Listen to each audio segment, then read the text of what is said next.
சீரியஸான கொலைகள்லாம் நடக்கும்போது, தொடர் கொலைகள் நடக்கும்போது அதை கண்டுபிடிக்கிற ஒரு போலீஸ்காரரு காமெடி பண்ணுறாரு.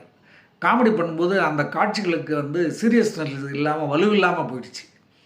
அதனால் தம்பி ராமையா நல்லா நடிச்சிருந்தா கூட அவருக்கு பதிலாக வேற ஒரு சீரியஸ் நடிகன் 2ஆம் கதாநாயகனை போட்டிருந்தா அந்த கேரக்டர் பெருசாக எடுபட்டுருக்கும். அப்புறம் டைரக்டர் வந்து நிறைய கிளைக்கதைகளெல்லாம் வந்து சேர்க்குறாரு. கதை எழுதுகிறான், ஒரு கதை எழுத்தாளனுடைய கதையை தொடராக போடுறாரு. அந்த தொடரில் என்னென்ன வருது அப்படிங்கிற மாதிரி காட்டியிருந்தால் பிரமாவாக இருந்திருக்கும். அதாவது இந்த ஷில்பா மஞ்சுநாத் காதலி, வெற்றியுடைய காதலியை வில்லன் துரத்துறான்.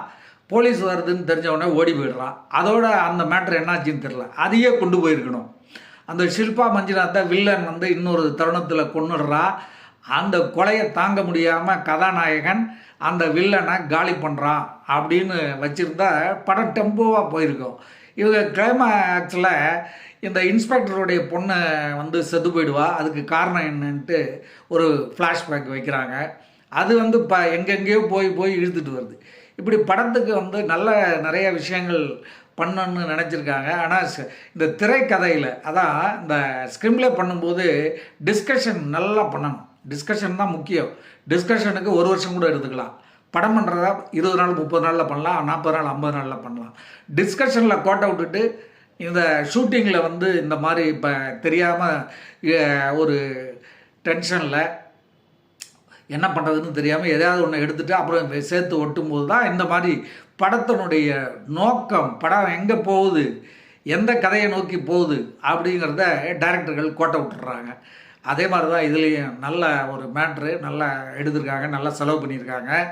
அந்த வெற்றியும் கதாநாயகனும் நல்லா பண்ணியிருக்காங்க.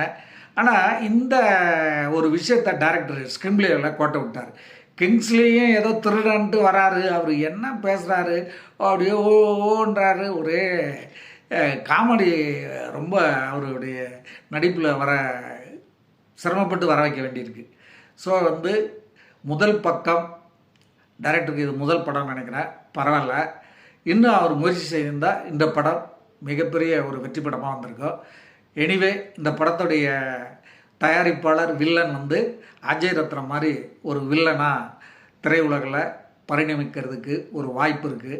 அதை கண்டுபிடிச்ச டைரக்டருக்கு வந்து நம்ம பாராட்டலாம். படம் எடுத்த அவரையும், அவருக்காக படம் எடுத்த அவரையும் பாராட்டலாம். மீண்டும் அடுத்த திரை விமர்சனத்தில் சந்திக்கிற நேயர்களே, நன்றி, வணக்கம்.